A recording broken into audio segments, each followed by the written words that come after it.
สวัสดีครัสวัสดีครับสวัสดีครับบยินดีต้อนรับเข้าสู่พวกเราชาแนลแฟนบอยจ้าเย้กับคลิปนี้รีแคปของ My Romance Scammer EP ที่88จ้าอีก4 EP จะจบเนาะแล้แล้วก็มาวทิ้งท้ายไว้เสียที่อีพีบักทีมมันลื่นเข้าโรงพยาบาล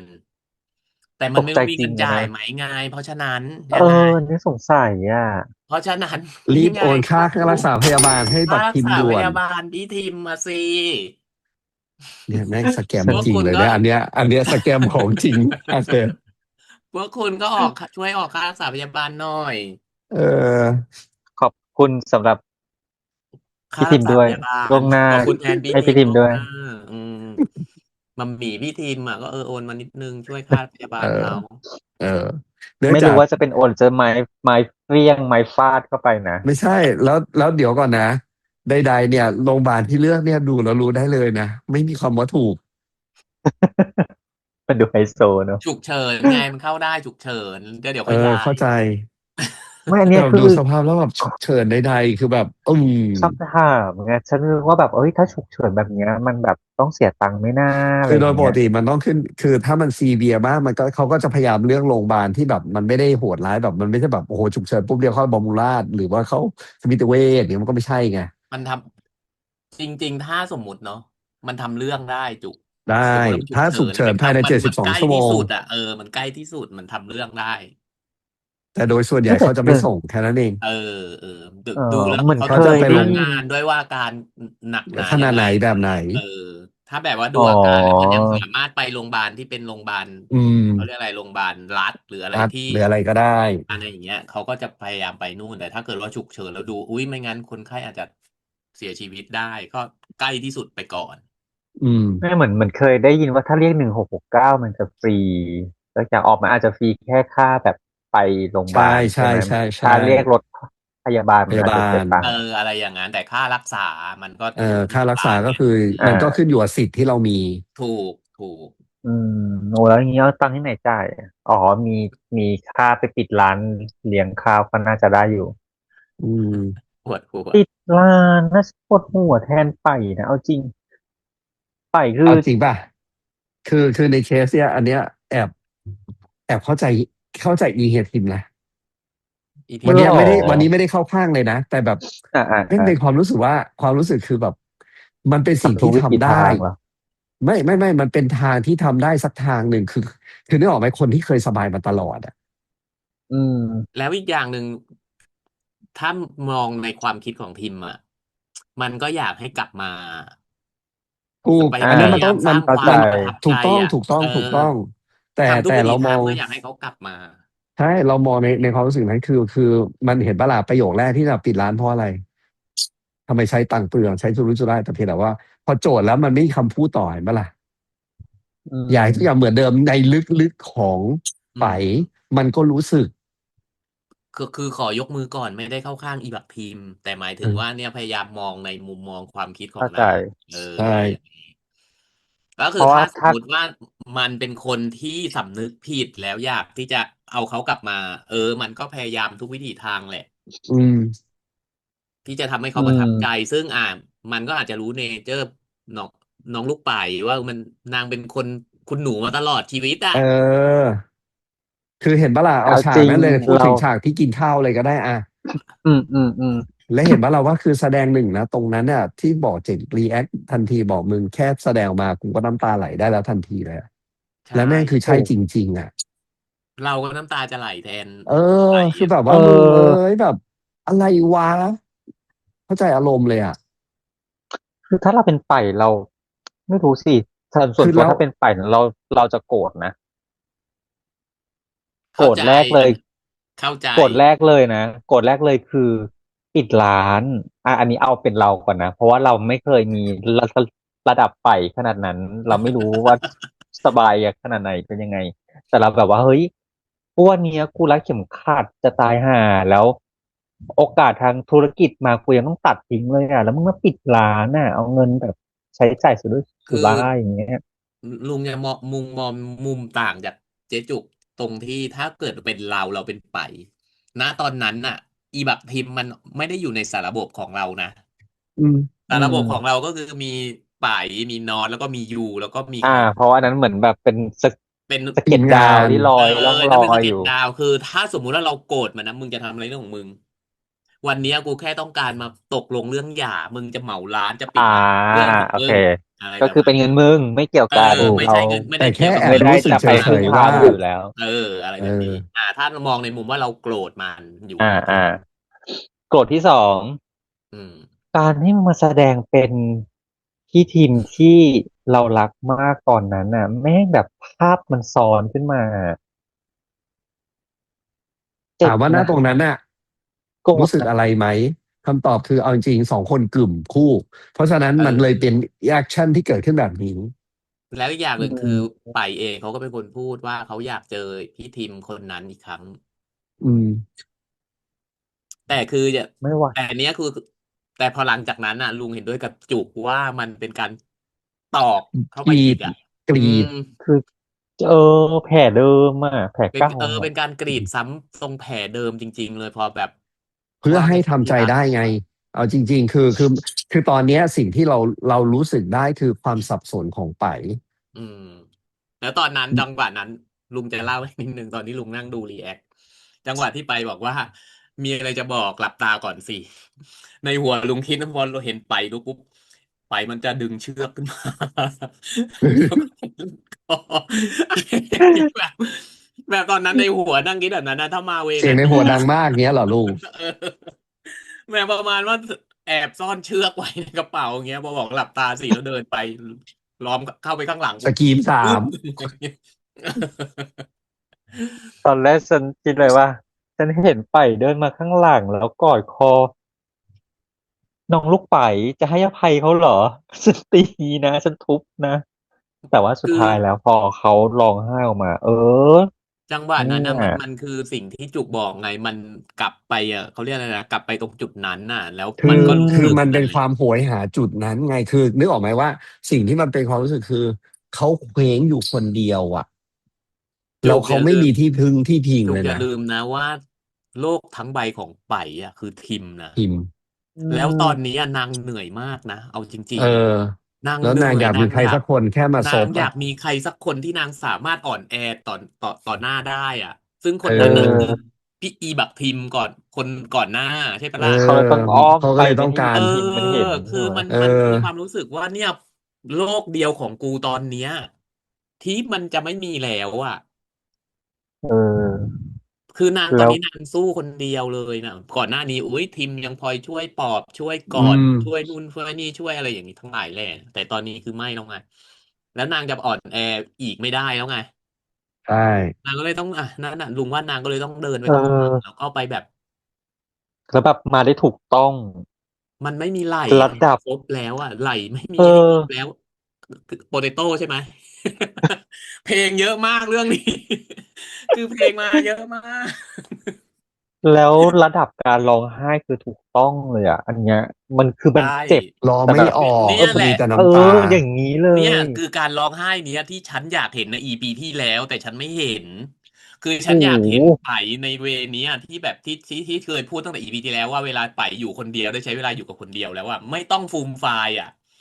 เมันมีซีนออแต่ ที่ไปนั่งเหมือนนั่งทบทวนตัวเองอ่ะแต่ให้อยากเห็นน้ำตามันแหมะลงมาอะไรอย่างเงี้ยแต่ว่าเอาจริงๆคือมัน drive มันไม่แรงพอไงคือนึกออกไหมเวลาอยู่กับตัวเองอ่ะต่อให้ณตรงนั้นมามันออกมามันไม่เหมือนกับมีตัวกระตุ้นอ่ะ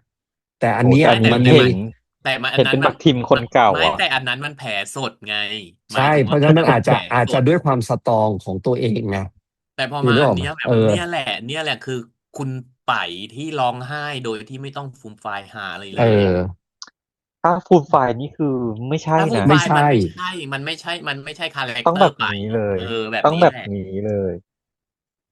แล้วก็ฉันแต่แอบเห็นฉันสงสัยนิดนึง ซีนนั้นว่าทำไมอีพีทีมถึงปากเบี้ยวเห็นไหมล่ะนางโดนรัดคอนางโดนรัดคอด้วย ฉันสงสัยตรงนี้แหละคือพี่ทีมร้องไห้ป่ะไม่รู้ไงคือไม่รู้ว่าทำไมคือเหมือนนางไม่รู้เหมือนกันแต่จูจูมันเคยเล่นซีนดราม่าเวลาร้องไห้นางก็ไม่ได้ปากเบี้ยวไง ไม่แต่อันนี้เหมือนแบบฉันมีความรู้สึกหรือว่าว่าเป็นการอีพี่ทีมกลั้นอะพอโดนเงี้ยเหรอกอดแล้วมันก็ ใช่กั้นร้องไห้แล้วนางร้องก็เลยไห้เหมือนก็เลยกันแบบเหมือนกัดฟันไว้อย่างเงี้ยเหรอประเออมาณนั้นใช่ไหมเออแล้วก็เลยคือแอบมีความรู้สึกเฮ้ยสงสัยร้องเหมืบอกว่าอนกันเหรออะไรเฮ้ยทำไมเงี้ยจู้ปากเบี้ยววะคือเหมือนนางก็รู้สึกได้อะว่าไปก็ร้องไห้อยู่แล้วรู้สิน้ำตานางก็แบบหยดแม่ใส่หัวน้ำตาขหยดใส่นาดนั้นน่ะหัวคุณเออแล้วนางนางก็แบบคงไม่คิดว่าเป็นน้ำรู้สึกลายไปผิดหรอเหมือนก กันรู้สึกผิดมากที่ไปทำร้ายไปเสียใจขนาดนี้คือนาตอนเนี้ยงก็แบบนางรักไงนางถึงรู้สึกผิดอย่างที่บอกแหละอืแต่พอมมันเปิดหัวอีพีมามันรู้สึกผิดกี่โมมึงง ไม่มีสำนึก มึงรู้สึกผิดกี่โมงคือคนดูอ่ะพยายามแล้วพยายามอีกที่จะช่วยลุ้นให้คืนดีกันได้ให้มองหาเวว่าเอ้ยควรคืนดีเชียร์ให้ไปคืนดีแต่พอมันเริ่มเปิดหัวมาปุ๊บเออความมันสำนึกทำให้ผิดมันอยู่ตรงไหนกลายเป็นว่าเราไม่ได้เอาใจช่วยให้ไปให้อภัยเลยนะ อกรีถ้าอย่างคู่น็อตเนี่ยอุ้ยเรายังเห็นความพยายามของอยู่นะยูนะว่าเนี่ยเห็นไหมไปชุบขอเงินแม่คืนนู่นนั่นนี่คือรู้นะว่ามีเงินอยู่ก้อนหนึงแต่ว่าโดนแม่เอาไปอ่ะอืมยังพยายามตะบากหน้าไปเพื่อที่จะไปเอาคืนมาอย่างน้อยๆมันมีความพยายามที่จะแก้ปัญหาแต่อีถูกพีใช่อีพีบักทิมเนี่ยคืออะไรก่อน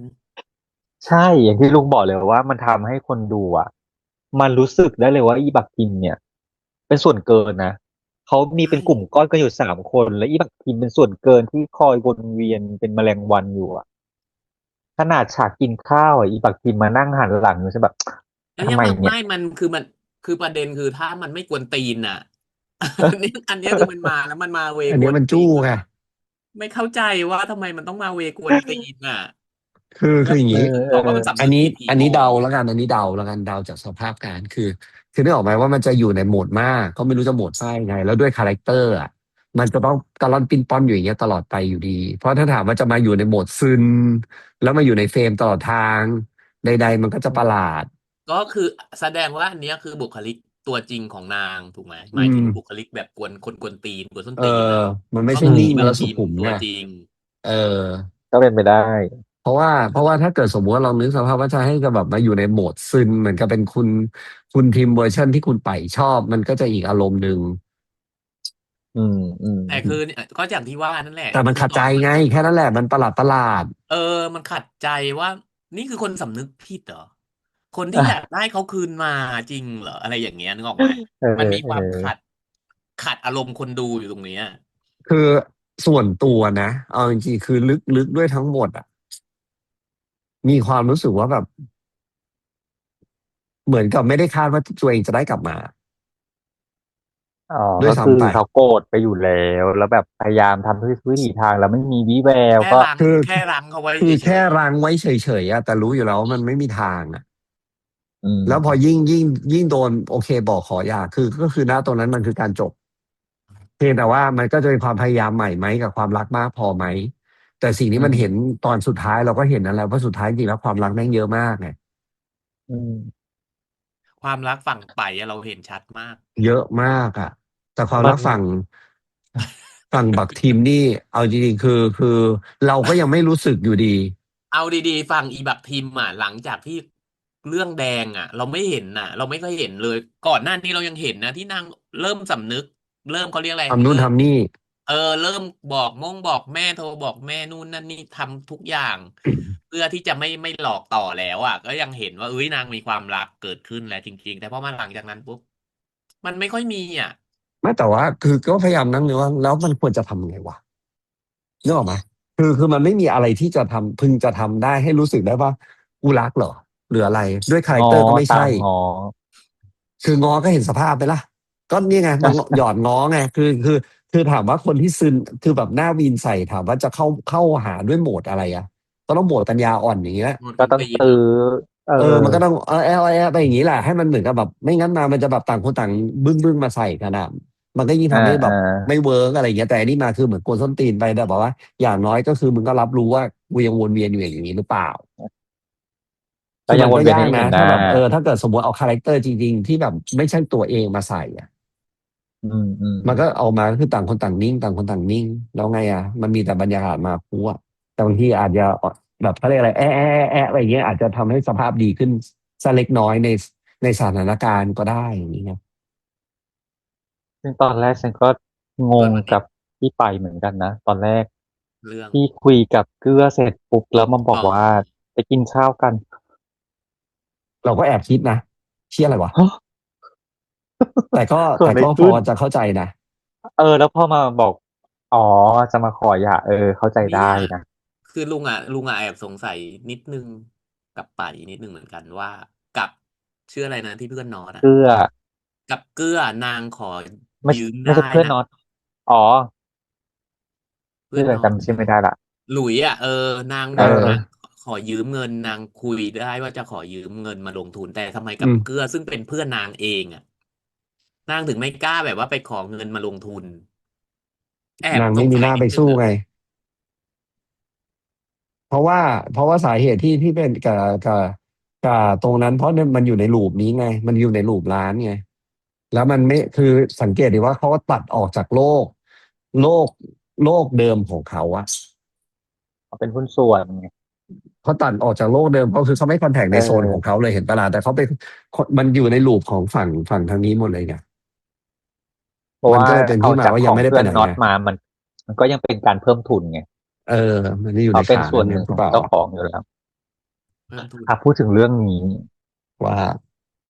ก็มาพูดถึงไปในการบริหารร้านเลิศนะมันคือนักบริหารของแท้เนี่ยน่ะ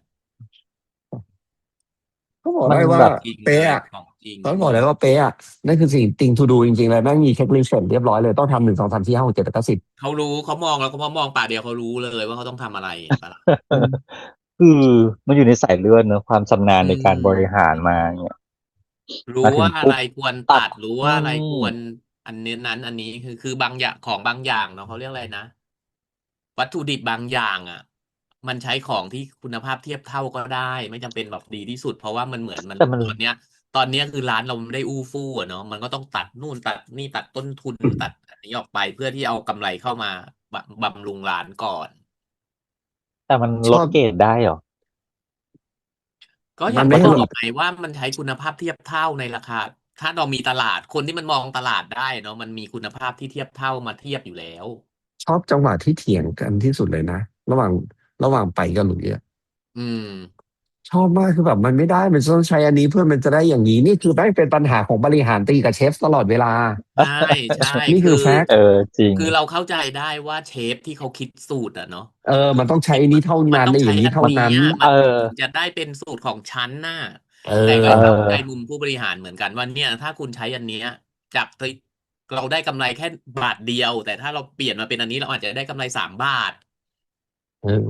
ซึ่งคุณผู้บริภาพอะหารมันก็จะมันอาจจะมองแบบเทียบเท่ากำไรขาดโดยทุนคุณภาพมันอาจจะไม่ได้ต่างกันแบบว่าโอ้โห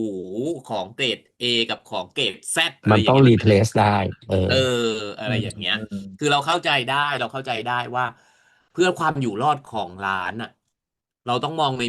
มุมผลกำไรที่จะเอามาทำให้ร้านมันสามารถไปต่อได้ด้วยอย่างนี้คือเข้าใจเลิศนะ มุมผู้บริหารเลยอ่ะแต่ว่าเองอ่ะเขาก็ทำออกมาได้นี่นะเพราะว่ามันเกิดการเปรียบเทียบกับของตอนที่ยูเหมือนกันเนาะอืมตอนที่ยูมาทำกำไรได้วันหนึ่งอืมกรีดแล้วนะอันนั้นอืมคือมาทำโปรโมชั่นใดอืมๆแต่ว่าพอมันเป็นฝ่ายคือไม่ได้ทำแค่วันเดียวไงพอมันทำเป็นสิ่งที่เห็นระยะคือชอบที่สุมันเลดคือการยต้องทำสเกลเป็นมีแพลอืนมอืมชอบสเกลพอสเกลเสร็จแล้วปัญหาคือมันไม่ใช่ว่าจากสเกลแล้วรับได้เลยด้วยแล้วตัวเองติด ถูก capacity ตัวเองถูไม่ก สามารถทำเอาพุตได้ว่าตอนแรกสที่เราพูดเกลไม่ได้ไงว่าถ้ารับเข้ามาแล้วทำทันทำไม่ได้เหรอเราก็พูดกันแล้วเห็นปะเราใช่ก็พูดเว่าทำทัออนเหรอลูกแล้วทีนี้นางก็ในบทมันก็เลยมีบอกว่าอ๋อแต่ยังปฏิเสธไปก่อนเพราะว่าไม่งั้นเราทำไม่ทันมันสต้องจ้างคนเกลไม่ได้เข้าใจได้เออจ้างอะไรต้องหาทีมงานเพิ่มอะไรอย่างเงี้ยอือันเนี้ยมคือเขาก็ไม่ได้แบบว่าดันทุรังที่จะไปอย่างเดียวโดยที่ใช้คนเท่านี้เห็นปะผลิตได้คือวันสมมติผลิตวันได้10 ชิ้นแต่พอสมมติเราไปรับอันนั้นมาต้องผลิต100 ชิ้นอย่างเงี้ย เจ๋งว่ามันจะเป็นพันไงเออเออคือเอคใช่อนที่ทำถ้าลุงเข้าใจไม่ผิดคือหลุยคนเดียวนะที่ทำอ่ะ ใช่ใช่แล้วมันจะต้องร้านสะดกลายจากวกซื้อร้านกลายเป็นโรงงาน เออคือเออมันต้องขยาในยเป็นหัวเป็นโรโรงงานงงานแล้วนะเพราะฉะนั้นมันถึงต้องบอกว่าเราเห็นสเกลของมันเนี่ยว่าโอเคให้นะวันเนี้ยถ้าร้านทำสิ่งที่ทำสิ่งที่เราเห็นคือถ้าเกิดโดยส่วนใหญ่ในวิญญาณของคนทำร้านอืมสาขา 2ต้องเกิดสาขา 3ต้องเกิดในวิญญาณคนทำร้าน เออแต่ถ้าคนสายอืธุรกิจมดีมันจะสเกลด้วยวิธีการคือถ้าอย่างนั้นกูสเกลด้วยการทำนี้แล้วคูณมัลติพลายมันใช่เป็นยกจริงกำลังไม่ใช่คูณแค่ถูหนึ่งเป็นกสองสองเป็นสามแต่นี่คือหนึ่งแต่ประเด็นเป็นพันคือพันเป็นหมื่นหมื่นเป็นเอแสนอเออเอไปวางอร้านสะดวกซื้ออะเรามันก็คือนึกไปถึงร้านสะดวกซื้อที่มีหลายสาขามาใช่กแล้วแล้ววางทุกเออสาขามันต้องเป็นอย่างนั้นคือตอนแรกอะมันอาจจะไม่ได้วางทุกสาขาหรอกมันคเองมีอโซเอาแค่นโซนนิ่งของมัน30%มันอะไรอย่างเงี้ย มีหมื่นก็3,000สาขาสาขาละกี่ชิ้นหรือไม่ก็อาจจะเฉพาะสาขาในกรุงเทพอะไรเงี้ยคือตีให้แคบลงมาก่อนอะไรเอย่างเงี้ยออครูอันนี้ก็สเกลใหญ่ ไม่หมายแค่นี้คือถึงสมมุติอันนี้สมมุติว่ามันไม่ได้จำเป็นว่าจะต้องเอามาทั้งหมดอ่ะเออมันไม่ได้เออจำเป็นมันเอาทั้งหมดแต่ทีเนี้ยคือมันมองเหมือนที่เจกว่าถ้าเราเป็นคนทำธุรกิจเราก็ต้องมองถึงสาขาสองสาขาสามแต่ถ้าเราถูกไหมเราเป็นคนทุนน้อยอะเนาะเจกถูถ้ากทำสาขาเพิ่มอ่ะมันต้องใช้ทุนอีกเท่าไหร่ไง ทุนอีกเท่าไหร่แต่อัอ่ะนเนี้ยเออเป็นเห็นไหมล่ะพอไปมองคือแบบแม่งกลายเป็น possible potential buyer เลยทีเดียวคือือเฮ้ยพอเห็นเสร็จแล้วมคือก็พอถ้าทำขนมอร่อยก็จับสเกลเลยถูก คำถามอืคือมทำทันไหมล่ะเออคืออันเนี้ยนะมองในมุมว่าเอาไปวางในร้านสะดวกซื้ออะคือเหมือนเรามีสาขาคูเอณเลยทีเออเดียวแล้วแม่งคูณดังไปเลยยิ่งกสาขาว่าอีกสมมุติว่าเราจะทำส่ง100 สาขาก็เท่า100 สาขาก็เท่ากับเรามีสาขารออยู่แล้ว100 ล้านนะ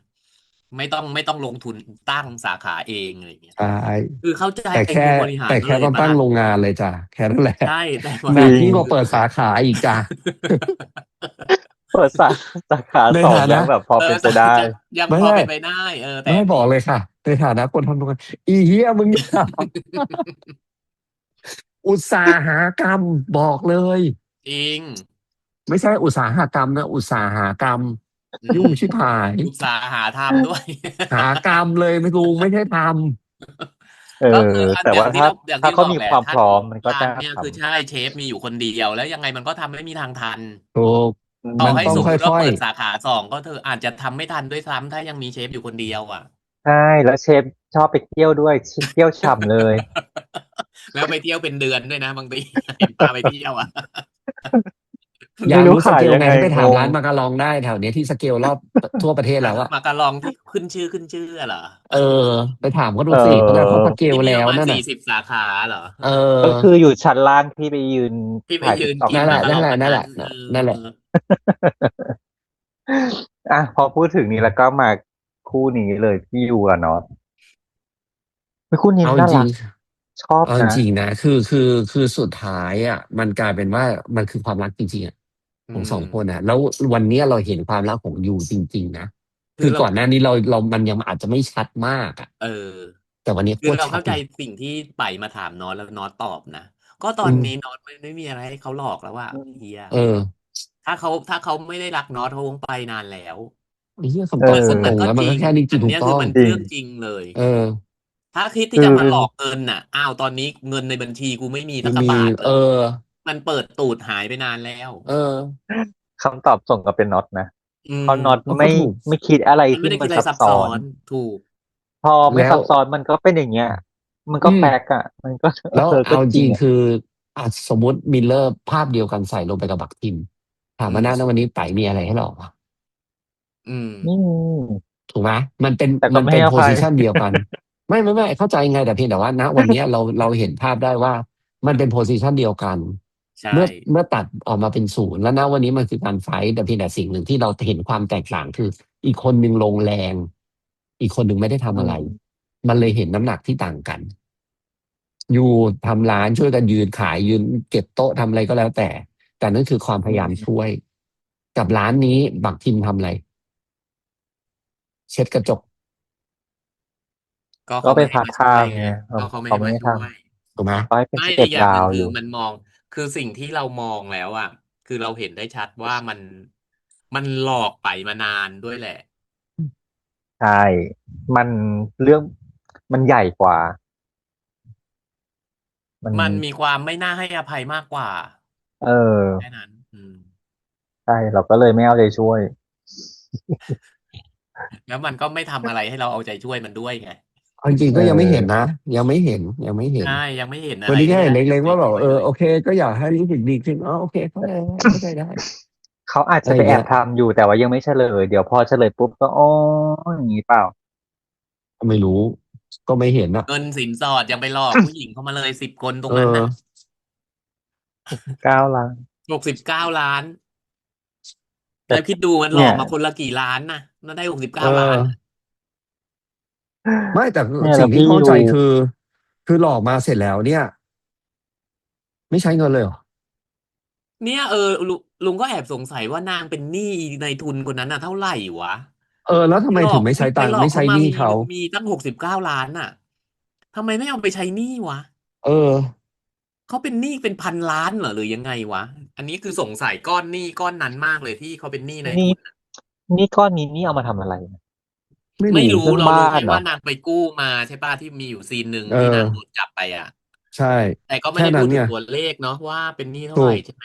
ไม่ ไม่ ได้ ได้พู บ ด อ ถึ ก งตัวเลข โอ ซึ่งไม่รู้ว่าเป็ ถ้า น ซึ่งไม่รู้ว่าเป็นหนี้ เกิดจากอะไรด้วยไง ถ้าให้กู้เป็น1,000 ล้านนี่ ไง โอ้โฮ ถึงบอก ให้ ว่าเนี่ย ให้กู้ขนา ถึ ด ง นั้นเล ไม่ ย ถึง มัน บอกว่า มัน ไปหล มั อก น เขา ประ มา หล ได้ าด 69 ล้านเนี่ยยังใช้หนี้คนนั้นไม่พอเหรอ ไม่ แต่ว่าสิ่งที่รู้ก่อนหนึ่งคือ69เนี่ยมันควรจะต้องถูกใช้ไปเลยถูกไหม อื ใช่ ม แต่กลับไม่ได้ แต่กลับอยู่ทั้งก้อน อันนี้ก็เป็นความประหลาดอยู่ ถูก อันนี้มันเลยทำให้คิดไงว่าในเมื่อหลอกเขามาได้ตั้งเป็น10 ล้าน แล้ว เป็น แล้ว หลั มึ ก ง 10 มีหนี้ ล้าน เป็น ทำไม กอง แล้ว ไม่ มึง เอาไป ส่งดอก แล้วมึงส่งอะไร แล้วมึงเอาอะไรไป ทำ ส่ง ไมไม่เอาไปใช้หนี้ อยากรู้ว่าแค่ว่าหนี้ก้อนนั้นน่ะ เท่าไหร่กันแน่ทำไมถึงใช้ยังไงก็ เอ ไม่ อ รู้ อาจจะเป็น100 ล้าน เอา สมมุติเป็น อาจจะ 100 ก็ กู้ แล้วแต่เจ๊ กู้มา สม โป มุ ะ ติ เรื่องบ้านหรือเปล่า ไม่ ส ผม ม ว่า มุติ กู้ นะ มา เอา โปะเรื่ ง่า อย งบ้านแล้วเป็น100 ๆ สม ล้า มุ น ติว่าหนี้ก้อนนั้นสมมุติตีว่า100อะ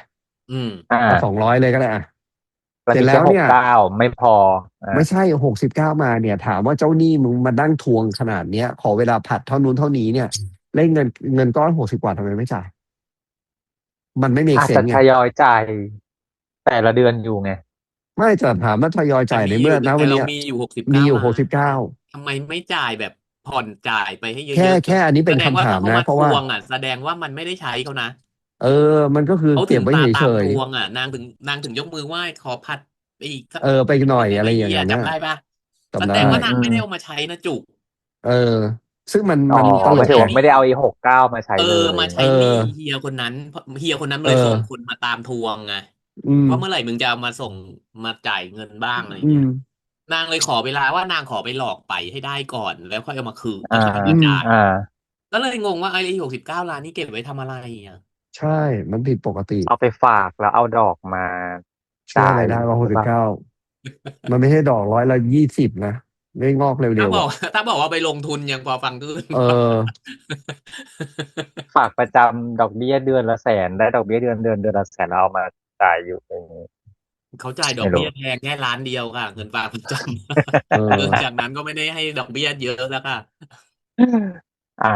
แต่พี่ยูวันนี้ก็ยังเห็นว่าแบบไปหาแม่นะ ไปพยายา แม่ ม นาค แม่นา เอา ค จริงๆนะ ถ้าส่วนตัวเรื่องแม่นาคฉันเข้าใจแม่นาคนะ เอาจริง ๆ นะ ถ้าฉันเป็นน็อตนะ ฉันยอมทำความชั่วสักวัน กูจะไปจ้างช่างกุญแจไปสะเดาะห้อง เพื่อเอา อ๋อ เงินถุงนั้นน่ะออกมา 250 เหรอ? สักนิดหนึ่งเถอะ เถ ไม่ อะ แต่ ลู ว่าก อันเนี้ย เป็นคนชั่วสักนิดหนึ่งเถอะ อะไรอย่างเงี้ คิ ย ดเลยไปเลยแล้วแบบคิดสต็อปไปเลยนะ แม่งเป็นproof ว่าหลังจากที่ว่าตรงนั้นมา survive ได้แล้วนะ คือรู้อยู่แล้ อื วร้านมันร ม อดแล้วแหละณ วันเนี้ย มอง ใช่ สเต็ปต่อนะ ถ้ากลับไปคืนดีกับอากงได้นะ สเกลอีกแบบหนึ่งเลย ถูก คือมันเหมือนกับ แต่ ไป ฉัน ไปผ่านด่านพิสูจน์กันเอาเองเลยอะ แต่ฉันก็แอบสงสัยว่าพ่อแม่ไม่รักไปเลยเหรอ? ไม่ก ไม่ ล้า หรอก ขัดอากง ไม่ คือเข้าใจว่าไม่กล้าขัด แต่แอบอะ มันแอบได้ไง คิดว่าอา แ กงไม่รู้เหรอ? แต่อย่าลืมนะความข้อบัญชาการน่ะ เรารู้เลยนะว่าเจเนอเรชันที่แบบเพราะเนื่องจากถ้าดูอย่างงี้นะ ด้วยสไตล์พ่อกับแม่นะ ไม่ แสด ก ง ล้า ว่าไม่มีสิทธิ์ทำอะไรเลยในชีวิตเนี้ย เงินสัก 2-3 เแสน ผล เนี่ย อ ถือมาให้ลูกอะสบาย ๆ เลย ที่เป็ เน ตัว ผล เอ อ ง ๆ อา หมายถึ ก ง ง ว่าที่ อะ หมาย ส่ ถึ ง งว่า คน ที่ตั มาว แอ เอบ ง ดู อะมันมีอยู่แล้ว ที่ตัวเองอะมันมีอยู่แล้ว มันไม่ได้มีอยู่ในก ม ง ี สี นึกออกเปล่า? มี ใช่ไง แต่ว่าอากงอะส่ แต่ งคน ว่า มาแอบเรา ดูไปอเรา ยู่ เราเชื่อว่าถ้าในกรณีเป็นแบบเนี้ย ยากลุง อืแอบเคยม เห็นบ้านอารมณ์นี้น่ะ มันเกินไปอะ มันไม่มีความพยายามที่จะมาช่วยลูกอะ อันเนี้ยคืออันนี้ก็ไม่โอ ไม เค่ กล้า ด้วยเหมือนกัน ไม่กล้า แต่อัน ไมนี้ ่กล้า ถ้าเอา หือ บ้านจีนแท้แบบโดย 100% แล้วบัญชาการผ่านอากงนะ ถ้าชี้แล้วไม่จบมึงจบด้วยนะอีก2 คนเลยนะ เดี๋ยวก็เด็ดหัวกู เออ ลุงเจกเคยเห็นแล้วนะ ไม่งั้นก็ฝากคนอื่นไปช่วยก็ได้ถ้าไม่กก็ล้าออกมาหน้าคือเอคือเข้าใจงอะไรไหมว่าในอย่างเงี้ยณวันนี้เราไม่รู้แต่เพียงแต่ว่าถ้าเกิดไอ้เคสบ้านจีนที่เจอเวอร์ชันเนี้ยเจกเคยเจอนะมึงอย่าหยุดเลยถ้ามันนั่นมึงไปพร้อมๆกันเลยนะแล้วไม่มีใครทุกคนนั่งเงียบกิ๊บเลอืยนะมแล้วไม่มีใครคิดจะแตะทำอะไรด้วยเพราะว่าหนึ่งคือเขาการที่เขาสั่งนี้เขามีคนมอนิเตอร์ดูอีกทีหนึ่งเพราะฉะใช่นั้นอยู่ดีๆจากมันจะแบบแล้วประเด็นที่ยิ่งบ้านคนจีนอ่ะแล้วลูกชายด้วย อุ๊ยจากที่ฉันเคยดูไม่เหลือ ละครมาทั้งชีวิตเป็นแบบนี้จริง ไม่แต่อันนี่คือความเป็นจริงเลยเพราะเจกเห็นมาแล้วไงบ้านที่แบบว่าอากงเป็นใหญ่ใหญ่ใหญ่มหาศาลเนี่ยแล้วเสร็จแล้วคือลูกไม่มีแอะแล้วเสร็จแล้วก็คือข้ามไปหลานเลยนะเอออืมอ่ะแต่ครั้นี้ย่านาคฉันสงสัยอย่างหนึ่งมีย่าว่านาคปะแม่แม่นาคเนี่ยมาคุยอะไรกับน็อตมาขู่เอาตังค์เหรอไม่ใช่ว่านอตไม่ได้พูดว่ามาขู่ไงพูดนอตมาพูดว่าเหมือนเขามาคุยนู่นพูดอะไรไม่รู้เรื่องคุยตีสนิทนางบอกอ่ะคุยตีสนิทอ๋อแต่ไม่รู้ว่าตีสนิทในมุมไหนเพราะว่าอืมในซีรีส์ก็ไม่ได้เฉลยไงเออเนี่ยที่เราคุยกันไม่นอตรู้เรื่องเล่าให้ฟังแค่นั้นว่ามาตีสนิทเลยไม่รู้ว่ามาทำอะไรไม่รู้ว่าจะมาพิสูจน์ว่ารักจริงนู่นนั่นนี่อะไรอย่างนี้ไม่รู้อันนี้ไม่รู้เลยว่ามันจะไปแทอ่งนางาเวรไหนอะไรอย่างเงี้ย อืมอืมแต่ฉันเข้าใจนะเพราะว่าแสดงว่าคนในความคิดนางอ่ะการมีความรักนี่คืออาวุธที่จะมาทิ่มแทงตัวเองเพราะฉะนั้นความรักของนางไม่ว่าจะเป็นแม่ลูกก็ถือว่าเป็นอาวุธหมดนางก็เลยตัดทุกอย่างนางไม่สนใจเรื่องความรักเลยคือชีวิตมันคือสแกมอืเพราะฉะนั้นมถามว่าสุดท้ายแล้วก็คือถีบส่งไปเพราะฉะนั้นจะเทรนมากับมือเพราะฉะนั้นลูกมันก็คือสแกม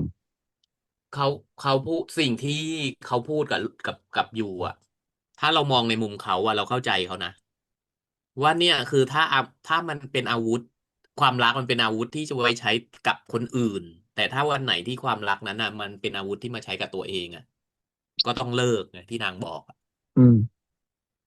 เพราะฉะนั้นเพราะนางถ้านางรักสอนมาลูกนางแบบนั้นนางก็ไม่เอาคือเหมือนกันอะไรอย่างเงี้ยคือนางไม่ได้รักใครเลยนะใช่ลูกนางก็ไม่ได้รักด้วยอืมใช่ในความรู้สึกลุงอ่ะ ตอนแรกฉันยังแอบคิดว่าหุยนางแอบเอาเงินไปคืนน็อตเองเหรออะไรอย่างนี้อันนี้ละครไปค่ะหยุดค่ะคือเขาทำให้ยูเกิดมาอย่างเดียวเอเอออเขาไม่ซึ่งเรามีคุณไม่รู้ว่าสมบัติของความเป็นแม่คนเออค่ะซึ่งเราไม่รู้ว่าเกิดมาจากความผิดพลาดด้วยหรือเปล่าด้วยอืมยูอ่ะคือแม่เต่ายังดูรักยูมากกว่านางอีกเห็นปะใช่จริงจริงอ๋อแต่อันแต่ใช่นั้นเขาเป็นสแกมเมอร์ที่มีจรรยาบรรณแม่เต่าเขามืออาชีพเขาเป็นสมืออาชีแกมเมอร์ที่พมีจรรยาบรรณไม่ใช่เขาเป็นมืออาชีพทั้งทุกคนไงเป็นมืออาชีพแม่นาฏก็มืออาชีพแต่หมายถึงว่าแม่เต่าอ่ะเขามีจรรยาบรรณ อืเห็นไหมล่ะมคนดีเขาก็ไม่อยากทำนู่นนั่นนี่ก็ให้อภัยเขาเรียกอะไรนะหยุดหลอกอืมอะไรอย่างเงี้ย อื นึมกออกปะใช่เนาะก็ประมาณนี้เรามีอะไรอีกก็รออ๋อว่าอาทิตย์หน้าเราจะเห็นอะไรเราก็เห็นแล้วแหละแวบใช่ลืมชมอีกอย่างหนึ่ง EP นี้แสงดีๆแสงสมาวยกแสงสแสงดีวยทุกซีนเลยอะเนาะสุกี้เลยไม่ว่าจะแสงในแสงธรรมร้าชานติแสแสงในงในร้านห้องนอใดแสๆสงในวยหมดแสงทุกที่เลยทุกซีนเอเลยวันเนี้ยสอวยทั้งที่บ้านที่ร้านที่ร้านอาหารสวยหมเอดอืมออืมอันนี้ต้องชมแสงยอจริงมแล้วก็ชุดด้วยชอบชุดไม่รู้อ่ะส่วนตัวชอบชุดเอน็อตอที่น็อตใส่อะไรเงี้ยชอบแอบเห็นในภาพหนึ่งซ้อนเข้าไปเลยคือโป๊ะเสื้อผ้ามันยังไงไม่เสื้อผ้าบักทิมเลยมันเสื้อผ้าไต่ล้วน อ๋อที่พูหมายดว่าถึงที่ใส่อเป็นเสื้อผ้ายู่ใช่ไหมผมอะเหรอ ที่อ่พอมาอยู่ที่บ้านานี้แล้วอ่ะเสื้อผ้าเป็นเสื้ออ่าผ้าอ่าไต่เป็นหลักเลยคือลุอ่างอ่าลุงชอบอีกอันหนึ่งที่ลุงชอบก็คือซีนที่เราทักว่าเสื้อผ้าสีเสื้อผ้าที่นางไปนั่งที่ร้านกับสีเสื้อผ้าวันแรกที่นางเจอกันเป็นสีเดียวกันนะอืมอืมไม่รู้บังเอิญหรือว่าทีมงานเขาตั้งใจให้มันเป็นแบบนั้นเนาะเห็นไหมที่เขาเจอกันครั้งแรกอืมคนหนึ่งก็สีขาวคนหนึ่งสีดำแล้ววันอืมวันที่เขามานั่งกินข้าวกันวันนั้นก็คือคนหนึ่งสีขาวคนหนึ่งสีดำเหมือนกันอืมอืมเนาะแล้วทุกคนล่ะครับเห็นอะไรยังไงบ้างรู้สึกยังไงยังสาปส่งบักทิมอยู่หรือเปล่าหรือยังไงมาก็ยังเมามอสาบอยู่ยกับพดีแหละวกเราได้บอกมาสิ ก็ยังเดี๋ยวให้ฝากออภัยแล้ยู่แหละ ว แต่ถ้ายังตัดสินใจไม่ได้ก็ลองสแกน QR ตรงนี้ดูก็ได้ อีกแล้วเหรอ เนอะก็อืยังไงมฝากด้วยแล้วกันนะครับกับเรื่องนี้นะจ๊ะทาง React Recap เลยนะจ๊ะกับพวกเราชนะแฟนบอยนะครับ แล้วก็ ครับ นะครับ EP หน้าอะไรยังไงใครจะมาบ้าง หรือคลิปหน้าจะเป็นคลิปอะไรแบบไหนฝากติดตามนะจ๊ะแต่คลิปนี้ Recap ของ My Romance Scammer EP 8จบพระจ้าไปแล้วนะครับ สวัสดีครับ สวัสดีครั ครับ บ บา บาย ย บาย